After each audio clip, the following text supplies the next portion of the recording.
ईद से पहले 9 छुट्टियां तलबा और तालिबात की मौजें लग गईं। यूनिवर्सिटी ऑफ दी पंजाब ने मौसम बहार के बायस 9 दिन की तातीलात का ऐलान कर दिया। जामिया पंजाब में युक्म अप्रैल से 9 अप्रैल तक मौसम बहार की तातीलात होंगी। दौरान यूनिवर्सिटी के तमाम शोबे बंद रहेंगे।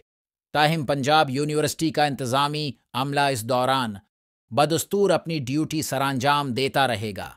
पंजाब यूनिवर्सिटी हर साल तलबा और फैकल्टी के लिए मौसम बहार की छुट्टी का ऐलान करती है ताकि तलबा व तालिबात को तालीमी सरगर्मियां दोबारा शुरू करने से पहले सुकून का वक्त फराहिम किया जा सके।